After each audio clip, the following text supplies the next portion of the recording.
Márcia Cavallari, ela é, ao lado do Marcos Coimbra, talvez a mais experiente pesquisadora de opinião pública, especialmente na área eleitoral do país, e analista também. Ela era uma super líder do Ibope. Quando o Ibope acabou, que o Ibope vendeu a área de opinião pública, ou extinguiu a área de opinião pública dele, só faz hoje pesquisa de mercado, a Márcia, com toda a equipe técnica e diretores do Ibope, montou o IPEC. Tá? E tanto ela quanto o Marcos Coimbra, acho que são os mais experientes analistas de política do país. Ela deu uma entrevista para o Globo, foi publicada hoje, com destaque, no qual ela diz, basicamente, Bolsonaro está perdendo o eleitorado pobre para Lula, quer dizer, o eleitorado pobre está voltando às origens, está voltando para Lula, primeiro. Segundo, Moro e terceira via são quase inviáveis. Ela diz o seguinte nessa reportagem. Então, sobre os eleitores pobres, é isso, vou resumir. É isso que eu falei. Estão voltando para suas origens, estão voltando para casa, para Lula. Em relação à candidatura do Moro, ela nem fala o nome do Moro, mas ela diz assim: só a bandeira da corrupção não será suficiente para um candidato crescer. Até porque essa pauta perde força hoje frente a outros problemas. Fome e miséria aparecem hoje entre os 5 principais problemas do país para os eleitores, algo que não acontecia desde 2002 na pesquisa. Não é que o brasileiro não se importe com corrupção, mas um discurso monotemático nessa área não bastará. E aí, sobre terceira via, o que ela diz? Estou lendo exatamente o que ela falou para o Globo, tá? O desafio atual da terceira via, que não é simples, é ter votação mais alta do que Bolsonaro. Vamos supor que o mínimo dele seja 19%, que é hoje seu patamar de aprovação. Então, esse candidato da terceira via teria que ultrapassar esse número. Só que, somados, todos os outros candidatos marcaram 17% na pesquisa de dezembro.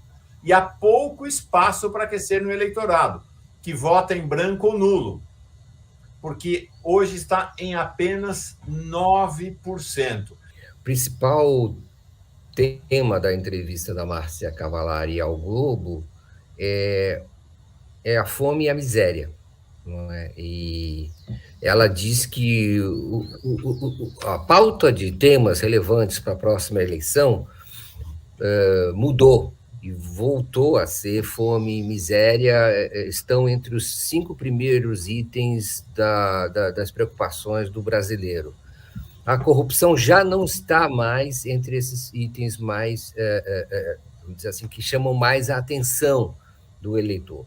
Fome e miséria. Implicitamente ela está dizendo assim, Lula cresceu sobre Bolsonaro, retirando os votos da base eleitoral do Bolsonaro, porque Lula representa uma resposta aos problemas crescentes da fome. Aí eu dou uma respirada depois que eu falo fome, porque precisa dar ênfase nesse tema. E segundo, miséria. Olha, são 2 temas para os quais nenhum outro partido, nenhum outro candidato apresentou até agora uma resposta coerente ou traz em si, na sua personalidade, na sua trajetória, na sua história, algum histórico, digamos assim, de combate à fome e à miséria. Ao contrário, todos esses, os outros candidatos, Moro, Bolsonaro e todos os outros da terceira via, não têm nenhuma proposta para a fome e para a miséria, não tratam desses assuntos, não conseguem colocar o trabalhador no centro das suas preocupações, o eleitor pobre, só se preocupam genericamente ou com corrupção, no caso do Moro, ou com milícias, no caso do Bolsonaro, ou com autoritarismo e conservadorismo, no caso dos outros candidatos. Há uma questão, então, que já estabelece a dinâmica da próxima eleição. Num polo estará Luiz Inácio Lula da Silva e parece no polo positivo da resposta às carências do povo brasileiro, enquanto os outros perdem, Bolsonaro perde eleitor por causa da falta de respostas a essa temática. Isso já garante o resultado da eleição? Nós estamos muito longe ainda da data do primeiro turno, mas indica muito claramente que o processo vem sendo dominado e liderado pelo presidente Lula. Ou os outros partidos engendram candidatos, né? Engendram alguma resposta para esse tema, ou parecem construir, pavimentar o caminho para uma derrota talvez ainda mais acachapante.